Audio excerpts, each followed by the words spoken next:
¿Qué es la antifilosofía? Una consideración según Lacan, Badiou y la filosofía edificante de Rorty.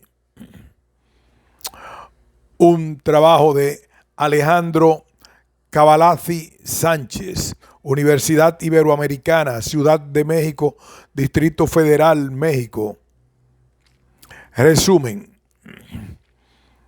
Este trabajo muestra las definiciones postuladas por Lacan y Badiou respecto al término antifilosofía, con el primer objetivo de mostrar una concepción integral del término y, en segundo lugar, compararlo con la filosofía edificante presentada por Rorty. La antifilosofía es un discurso que no se opone al discurso filosófico, sino que tiene un objetivo distinto. Si la filosofía se ocupa desinteresadamente del conocimiento, la antifilosofía tiene siempre presente el interés del individuo, siguiendo la lectura psicoanalítica. Lacan.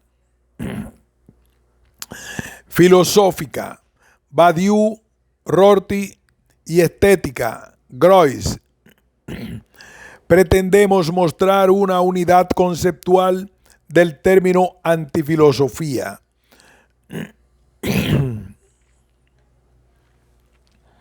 El origen del término en Jacques Lacan.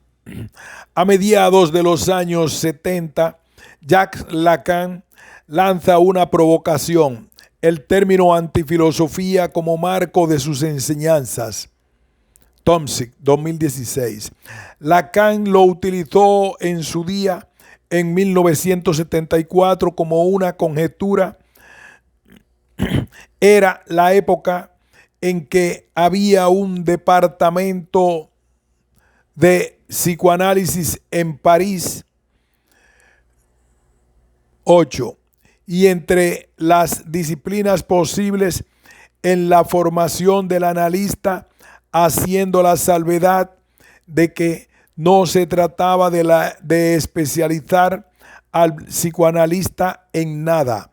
Habló en aquel entonces de lingüística, topología, antifilosofía.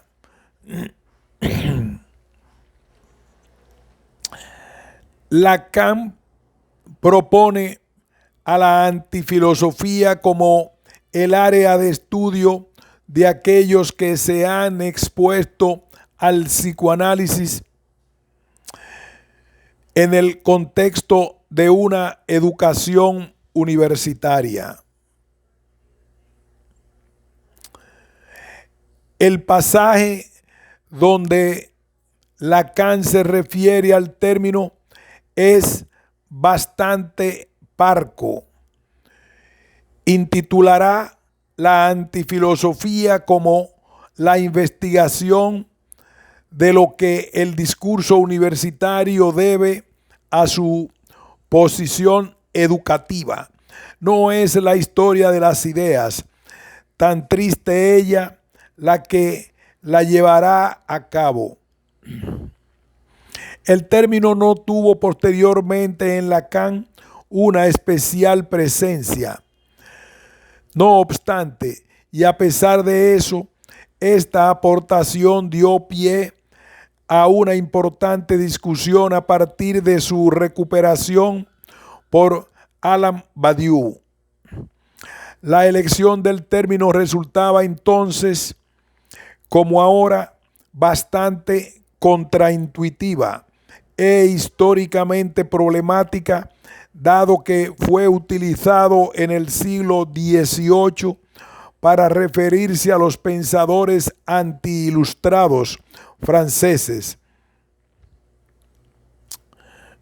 Sin embargo, esta antifilosofía lacaniana no tiene la connotación negativa, despectiva y peyorativa contra la filosofía como la defendida por los reaccionarios de los tiempos de la revolución. Sería difícil pensar este antagonismo si consideramos la insistencia y el respeto con que Lacan recurre a la filosofía de manera positiva para explorar y expandir temas propios, al punto que no sería exagerado considerarla el psicoanalista más filosófico del siglo XX. El propio término antifilosofía puede conducir de inmediato a equívocos, como quien interpreta que la posición antifilosófica es tal debido a que la antifilosofía está en contra de la filosofía. Esto significa que la audiencia A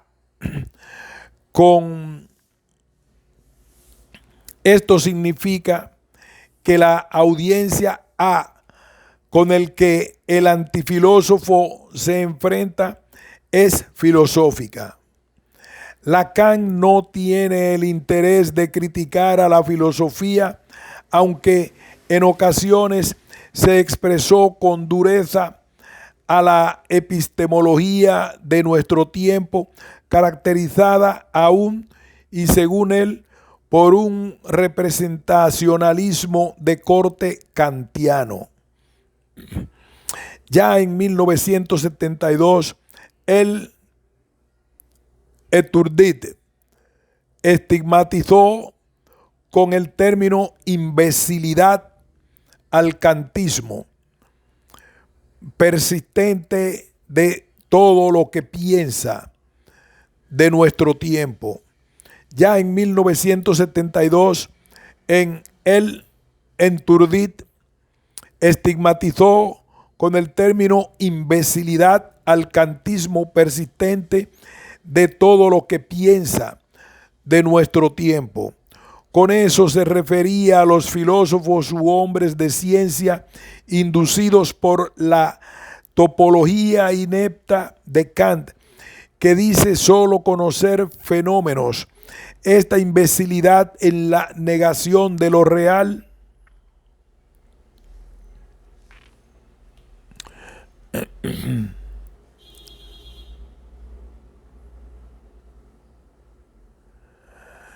Lacan, más que una crítica a la filosofía, pues esto lo hubiera convertido ipso facto en filósofo. Buscaba mostrar una carencia de la perspectiva filosófica y sobre todo resaltar un contraste entre su propio método psicoanalítico y la filosofía.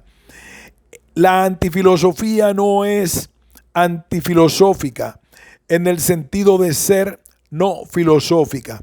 Por el contrario, el antifilósofo no pretende evadir o destruir la filosofía, sino llamar la atención sobre formas de conocimiento que la filosofía no puede conocer. Al enfrentar la filosofía y subvertir sus afirmaciones,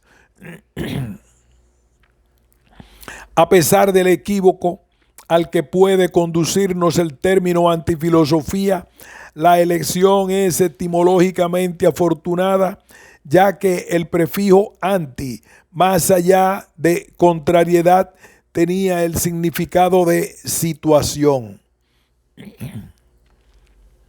Ante el espíritu rudo, preposición seguida por el gen, significado original opuesto. De allí otros significados son delante o enfrente, de, contra, para, en lugar de, a cambio de, al igual de, etc.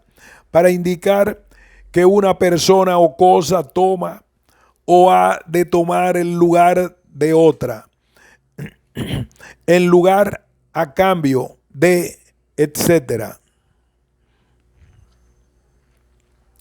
Por ejemplo, el anticristo, más allá de ser alguien que se pone a Cristo, por ejemplo, el anticristo, más allá de ser alguien que se opone a Cristo es aquel que ocupa su lugar. De forma análoga y tal como es planteado por Lacan, la antifilosofía vendría a ocupar en ciertas ocasiones el lugar de la filosofía más que oponerse. El anti que veo en el trabajo, en el estudio antifilosófico de Lacan sobre la ansiedad, debe entenderse en la misma línea que los cristianos ortodoxos entienden a leer el anti en el anticristo.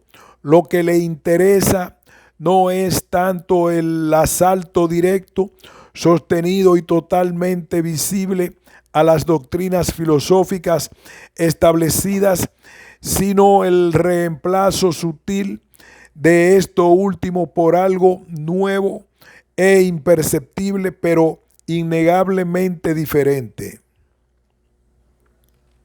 El seguimiento que hizo Badiou del término original de Lacan sigue esta concepción. Badiou distingue antifilosofía de filosofía con base a su actitud, sino su contenido o método. Es un tipo de pensamiento que se constituye, si hemos de creer en Badiou, en una hostilidad a las pretensiones sistemáticas de la filosofía propiamente dicha. Aquí debe resaltarse que esta hostilidad se dirige a las pretensiones de sistematizar de la filosofía y no hacia la filosofía misma. La antifilosofía implementa las herramientas lógicas y analíticas de la filosofía contra sí mismo en un esfuerzo por señalar sus suposiciones tácitas o fallas sistemáticas.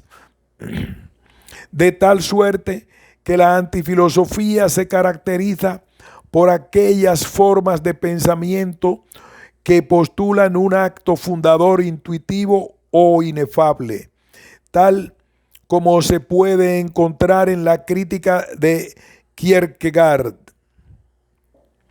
a Hegel. Estos desarrollos se elaboraron a partir de lo poquísimo que Lacan se refirió al término. Pensadores posteriores como Badiou se dieron a la tarea de reconstruirlo teóricamente. Al respecto, observamos al menos tres comprensiones. La primera es la homologación de la filosofía con el discurso del amo. La segunda, el correlato filosófico entre el ser y el pensar. Y la tercera, la diferencia que establece entre la verdad y el conocimiento. Primero, Lacan piensa su antifilosofía en el contexto particular de su propia teoría. Existen en Lacan 4 tipos de discurso: el discurso del amo, del histérico, del analista y el discurso de la universidad. Lacan asocia este último discurso con el de la historia de la filosofía, que genera un conocimiento que se hace pasar por una ideología disimulada que acomoda los intereses del amo en turno. La filosofía sería una mera manera de buscar conocimiento que, a pesar del famoso argumento platónico donde el filósofo sale de la caverna político-histórica, no obstante, se mantendría sujeto a la necesidad, sino del deseo del gobierno político. Cabe aclarar que para Lacan la filosofía no es un sinónimo del discurso del amo, sino que opera en sus linderos. La filosofía dice lo que el amo calla, opera como el bufón de la corte ante el rey.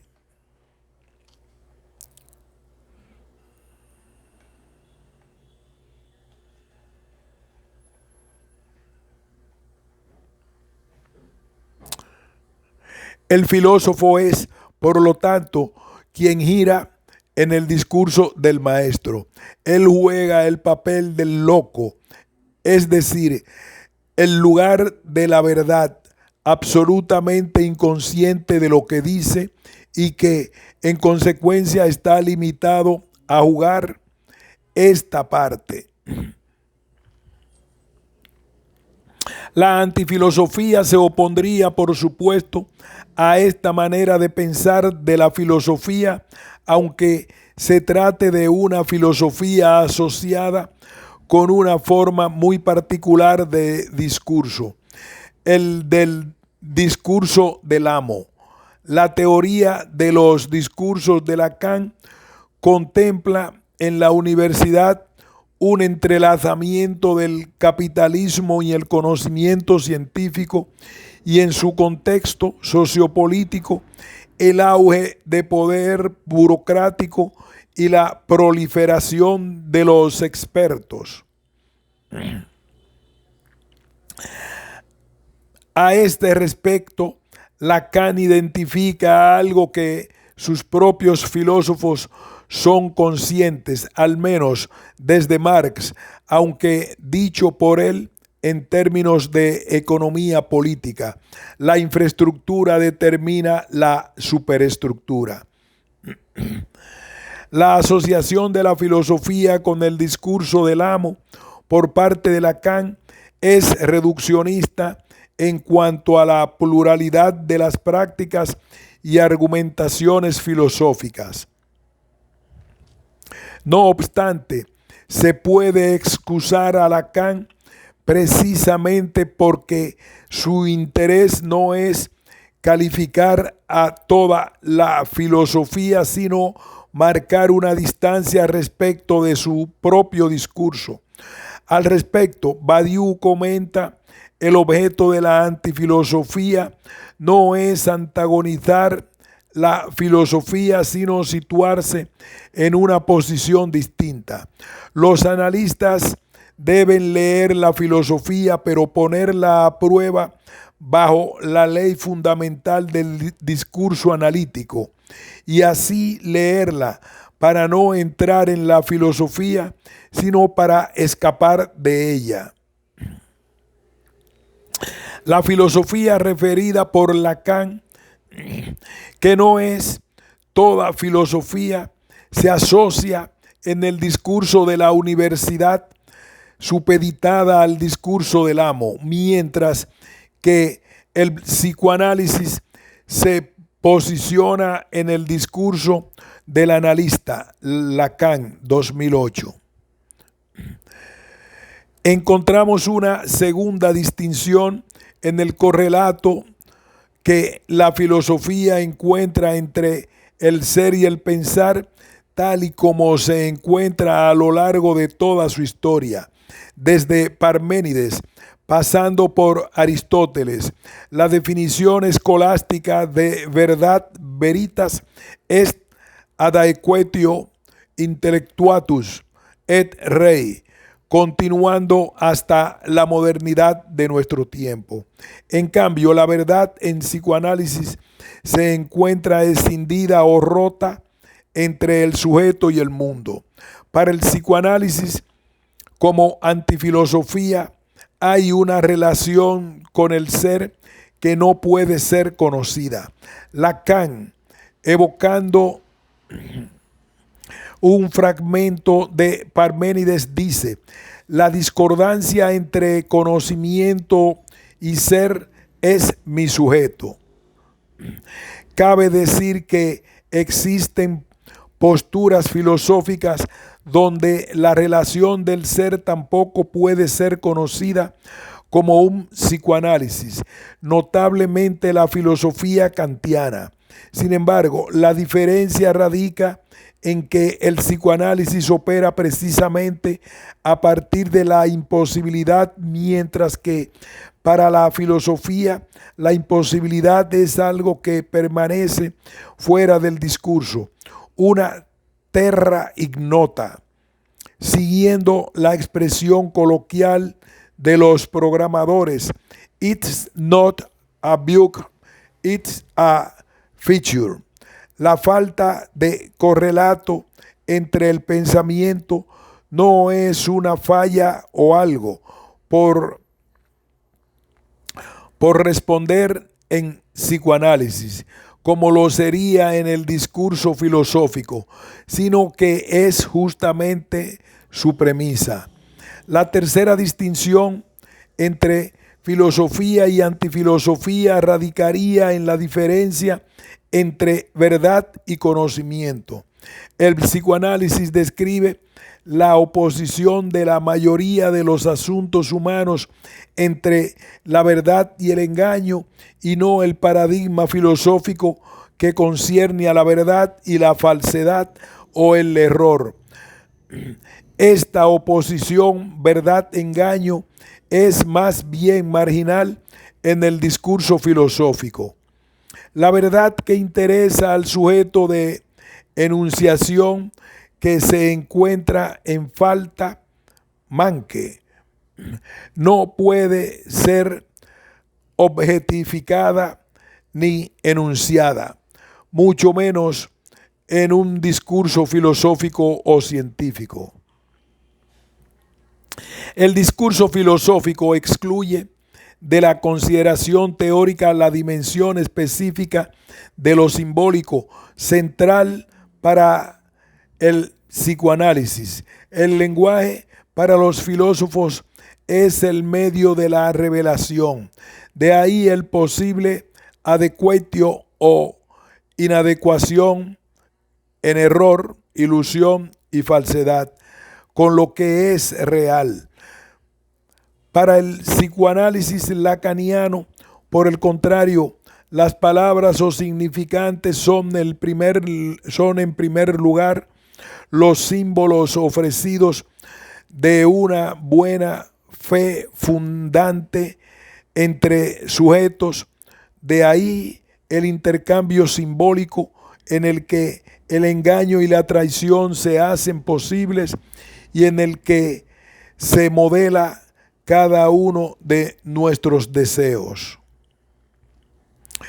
La antifilosofía, junto con la lingüística, la matemática y la topología, son las disciplinas de las cuales se vale el psicoanálisis para su quehacer particular y que conforman la lista de disciplinas que deben ser incluidas en la formación del analista, que Samo Tomczyk llama el quadrivium antifilosophicum. Para el psicoanalista Jorge Alemán, la antifilosofía no es una especialidad, como no debe haber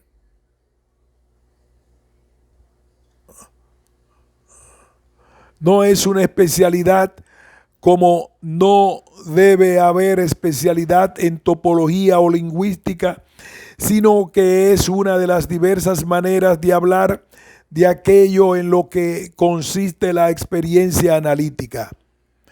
En este sentido, la antifilosofía será un modo de hablar, una disciplina que se sirve de la filosofía para los propósitos del psicoanálisis. Se trata del límite entre el sentido, el campo del lenguaje, con sus efectos de significación y comprensión, y la pulsión, verdadero representante de lo real del cuerpo en el campo del psiquismo, una frontera que separa y une a la vez, una bisagra entre palabra y goce. La práctica del psicoanálisis se da precisamente en esta frontera. La antifilosofía es un modo de hablar de la experiencia psicoanalítica y una discusión del modo de transmitirla. Para Lacan, la antifilosofía es un modo de describir la práctica psicoanalítica que no se opone radicalmente a la filosofía, sino que se ubica en su lindero y se sirve de un discurso para su propio propósito. Hemos mostrado cómo el término antifilosofía sirve a Lacan para distanciar su postura de la filosófica. No obstante, desde su misma morfología, la antifilosofía se encuentra en relación con la filosofía, si bien negativa. Filosofía y psicoanálisis hablan exactamente de lo mismo, aunque en términos tanto más idénticos cuanto que apuntan a un efecto opuesto. La relación filosofía-antifilosofía sirve a modo de contraste para mostrar un aspecto del psicoanálisis, pero el término antifilosofía, qua antifilosofía, resulta ajeno al interés del psicoanálisis. No se encuentra ni tiene por qué encontrarse en Lacan ni en los lacanianos una comprensión de la antifilosofía como un campo o estudio autónomo, sino que permanece como un modo de entender el psicoanálisis.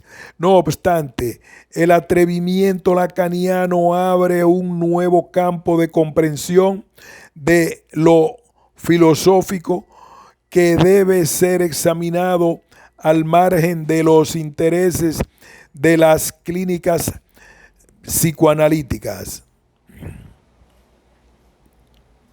La antifilosofía en Alain Badiou. La relación filosofía-antifilosofía permanece en el ámbito del psicoanálisis si nos quedamos con lo poco que Lacan llegó a decir al respecto y la reconstrucción teórica del término antifilosofía, realizada por los lacanianos. No obstante, estas elaboraciones dieron lugar a que Alain Badiou adoptara el término y le diera un tratamiento filosófico. Badiou trabajó el término extensivamente a lo largo de 3 seminarios sobre la antifilosofía y Nietzsche.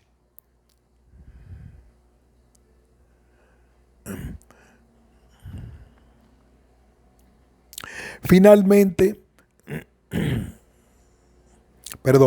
Badiou trabajó el término extensivamente a lo largo de 3 seminarios sobre la antifilosofía y Nietzsche, antifilosofía y Wittgenstein,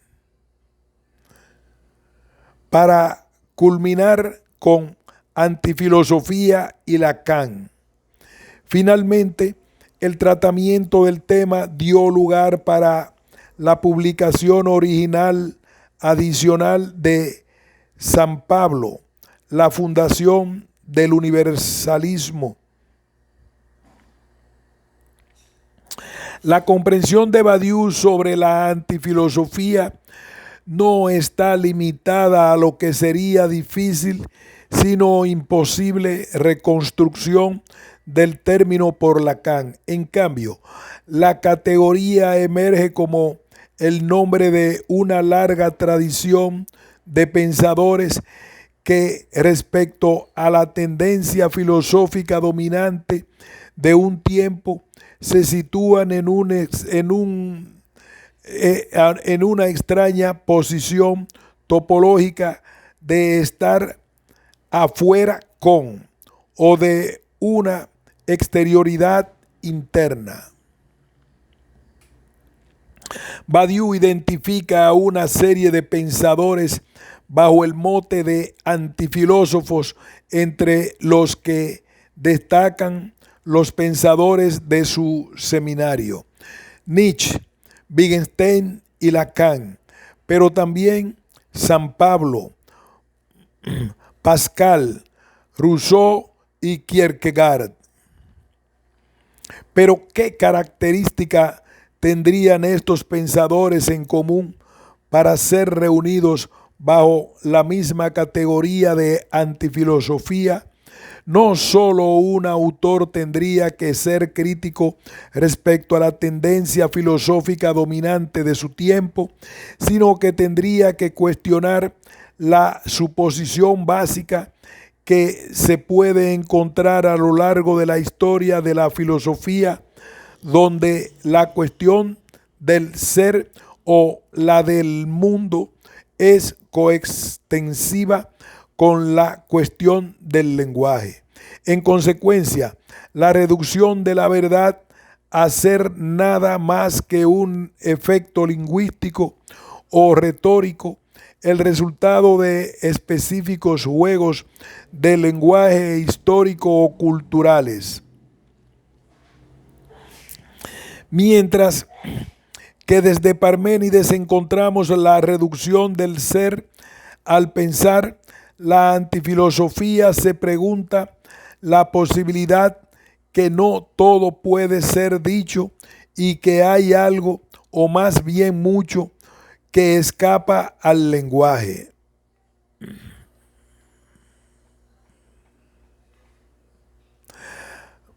Badiou retoma y se apoya en la distinción lacaniana entre verdad, vérité, y saber, savoir.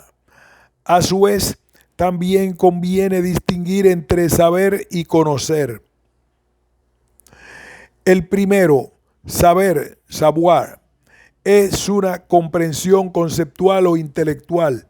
El segundo, conocer, connaître, connaissance, se trata de una conciencia que implica familiaridad y cercanía.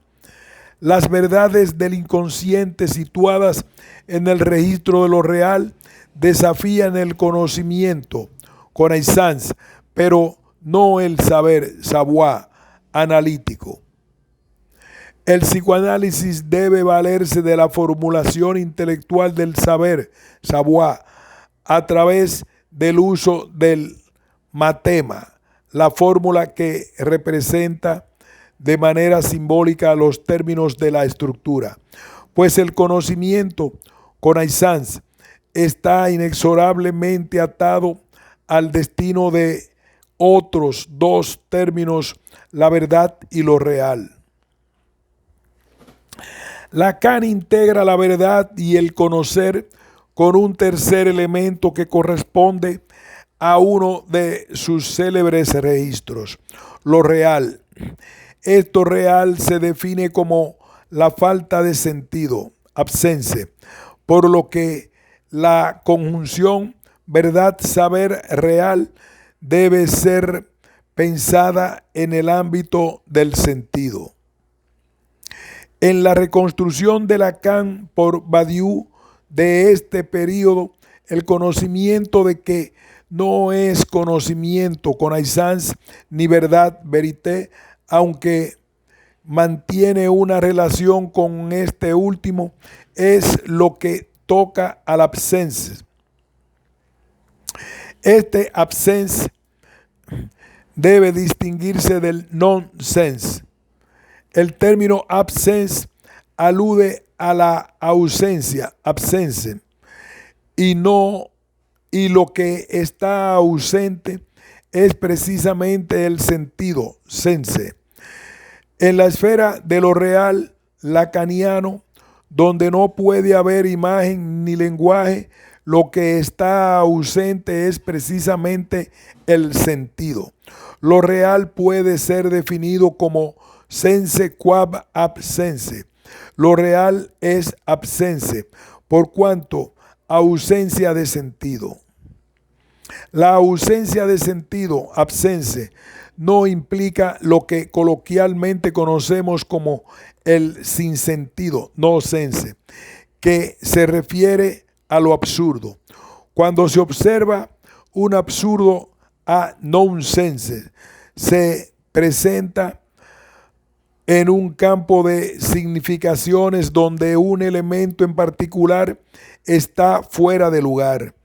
El nonsense presupone un campo de significación, mientras que absence es la falta total de sentido.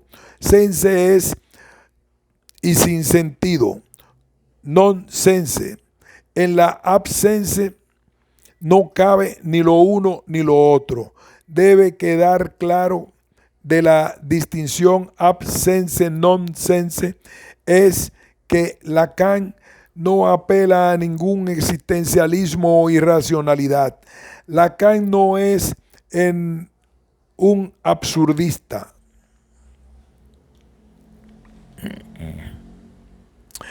Lo que se está señalando es que lo real es ausencia o subtracción de sentido.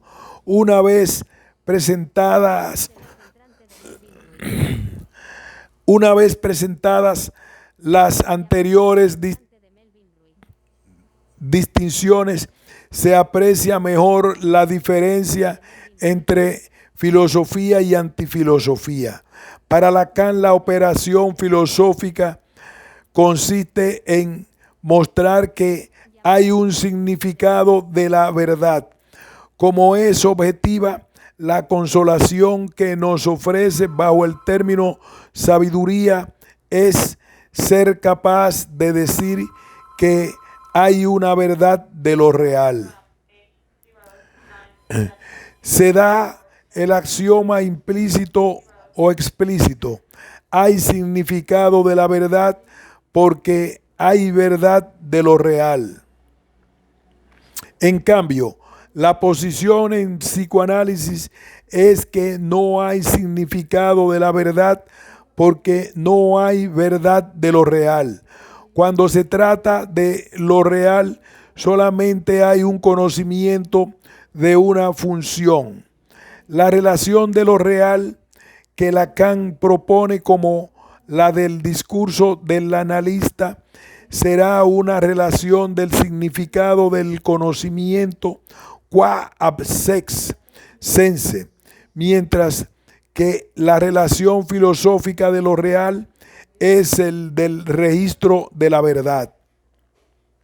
El registro de lo real lacaniano escapa del ámbito de la filosofía, incluso cuando se trata de dar un significado de su conocimiento. La filosofía sería incapaz de asir el principio por el cual algo está relacionado con el conocimiento de la función de lo real.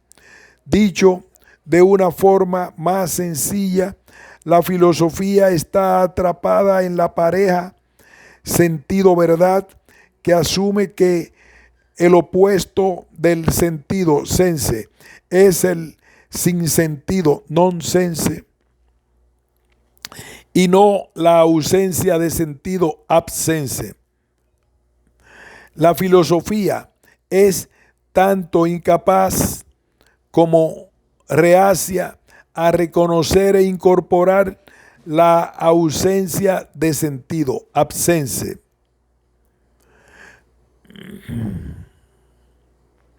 Lo anterior nos permite mostrar tres características de la filosofía que la distinguen de la antifilosofía. Primero, la filosofía carece de conciencia alguna sobre el registro de la absence. No quiere saber nada de este registro. La filosofía invariablemente sustituye algo más por el absence o el absence sex.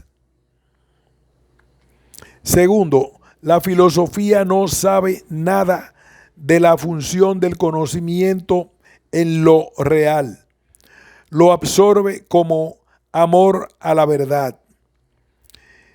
Y tercero, hay una cualidad especial para la filosofía porque ordena el significado y la verdad como imágenes en un espejo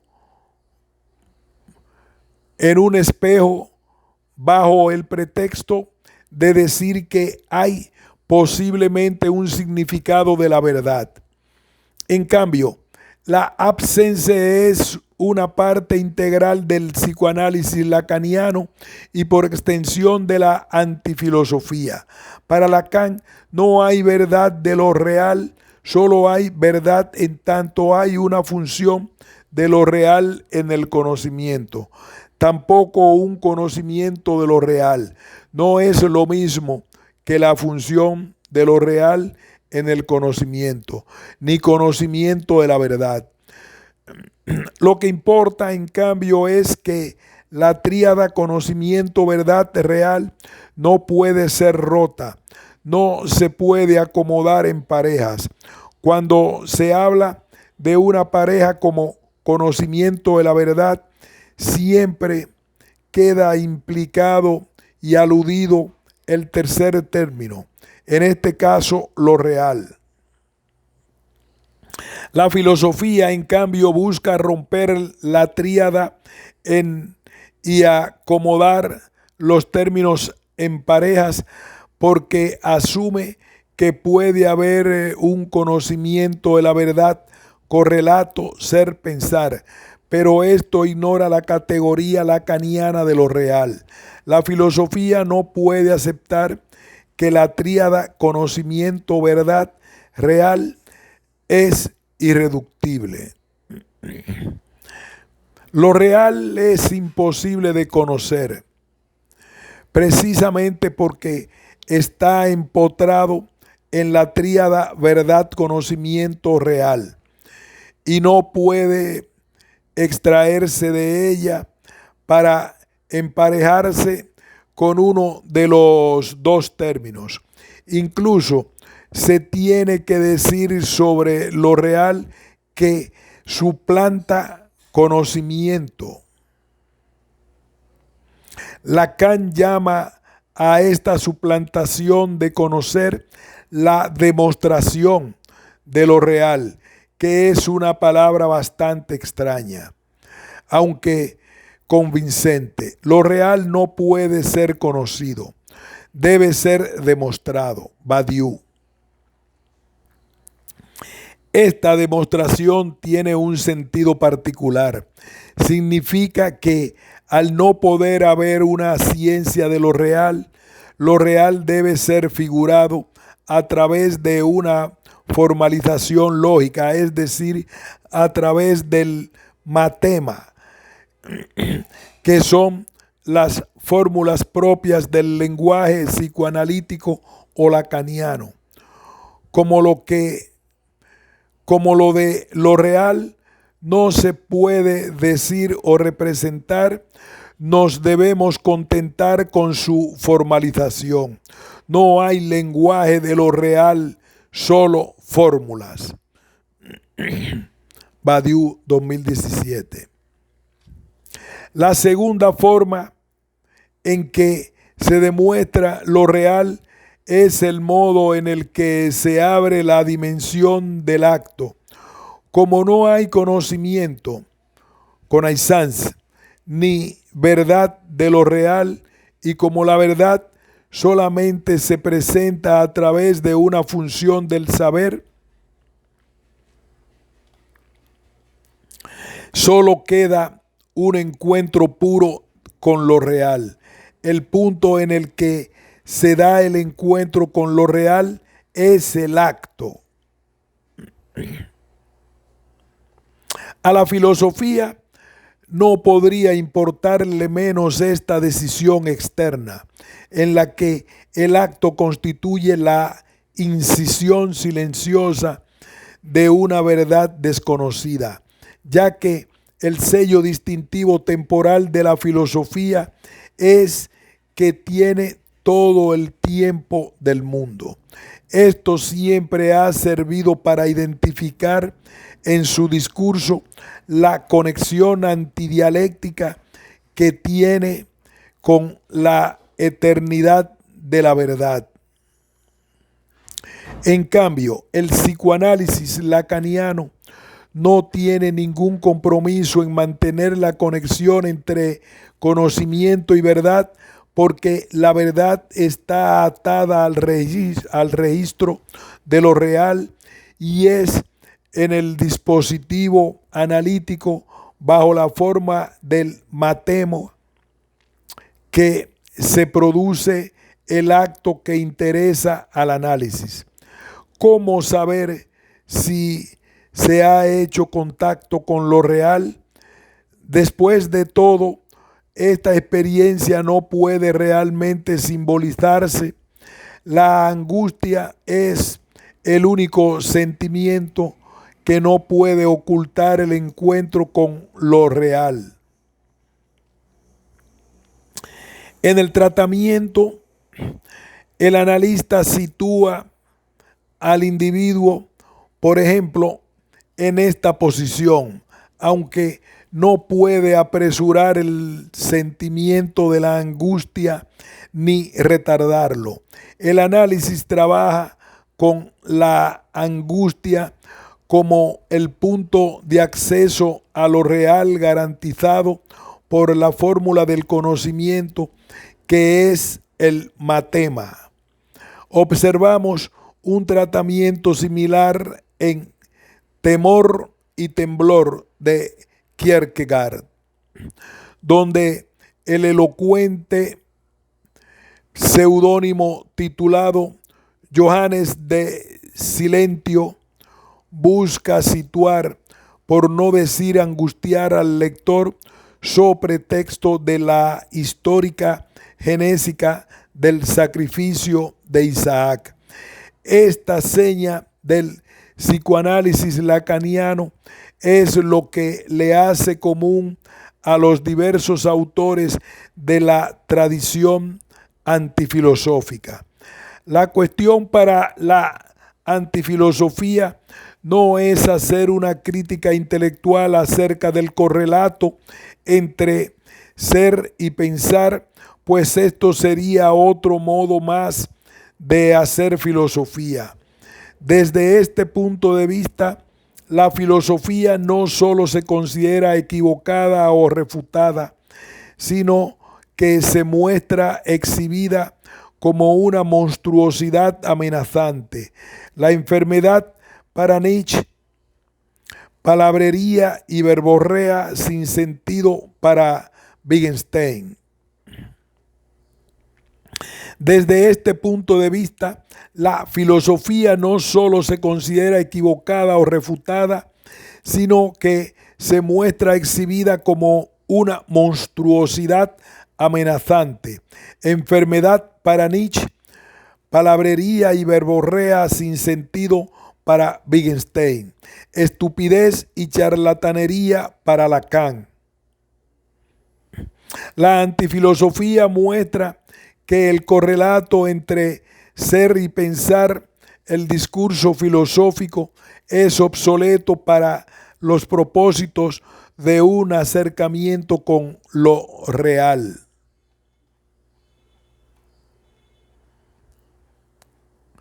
La antifilosofía destituye a la filosofía mostrándole lo que su pretensión teórica ha perdido y que no es en definitiva nada menos que lo real. Así, en el caso de Nietzsche, la vida es lo que llega como resto de todo protocolo de evaluación. Y del mismo modo en que la caridad para Pascal se sustrae por entero del orden de las razones, la voz de la conciencia para Rousseau se sustrae a la predicación de las luces y la existencia para Kierkegaard a la síntesis hegeliana. En cuanto a Lacan, sabido es que el filósofo no quiere ni puede tener. En cuanto a Lacan, sabido es que el filósofo no quiere ni puede tener que conocer nada del goce de la cosa a la que está unido. Badiou habla de este resto, un remanente que persiste sin poder ser verbalizable ni simbolizable.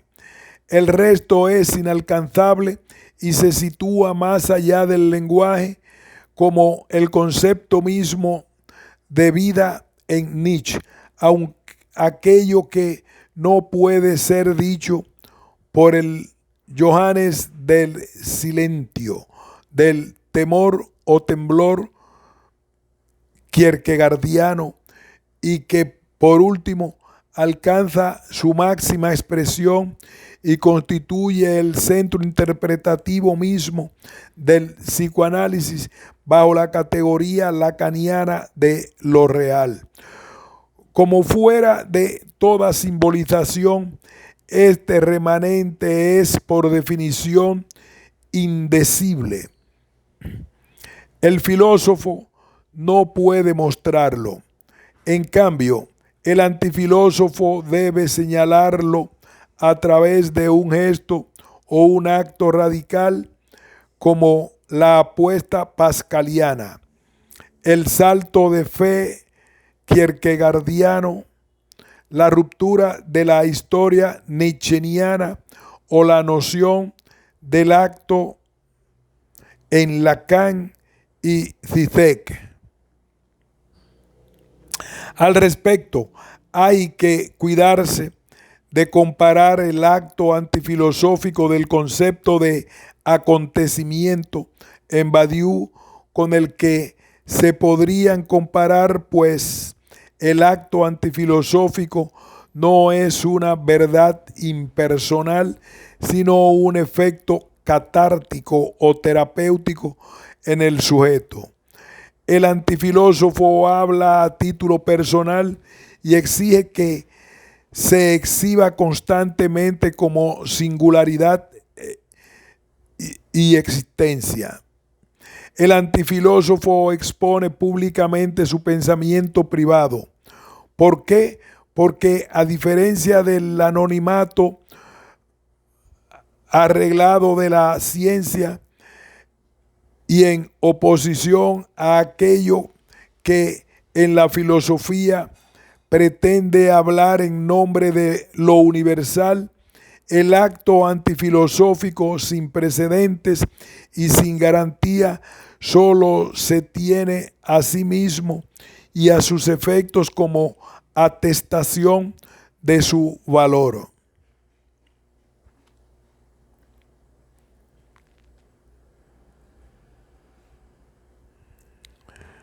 Las obras antifilosóficas no son tratados ni sistemas, sino que tienen un estilo personal, como atestigua el Memorial de Pascal, las Confesiones de Rousseau o los diarios y obras edificantes de Kierkegaard.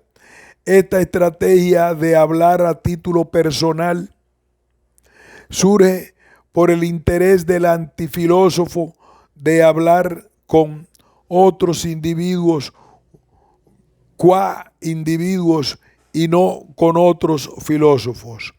Los antifilósofos no tienen la intención de discutir con filósofos y convencerlos de su postura, pues en el mismo momento en el que comienzan a argumentar con filósofos, los antifilósofos se convierten ipso facto en filósofos.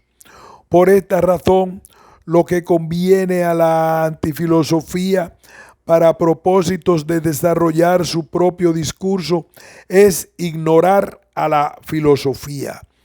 Los antifilósofos piensan que no hay posibilidad alguna de conducir a los filósofos al acto. Badiou cita el ejemplo de Pascal, quien más que dialogar con la filosofía especulativa de su tiempo, destina su identificación negativa de la filosofía al libertino. Con él es con quien hablamos. Pascal no se propone refutar al racionalismo. El libertino no es Descartes, es otro personaje, otra configuración. Es él quien tal vez podría ser influenciado por Descartes o caer bajo la influencia.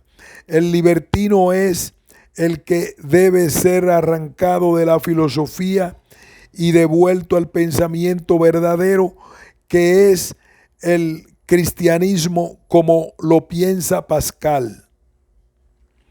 Lo mismo ocurre con Kierkegaard, cuya obra fue interpretada por la academia como una crítica a Hegel, pero que en realidad estaba destinada a la edificación personal y a contrarrestar los efectos de la filosofía especulativa del hegelianismo danés, más nunca por medio de una crítica directa, sino a través de comunicación indirecta. Aquí haremos una pausa y continuaremos con el título Antifilosofía y filosofía edificante. Pausamos.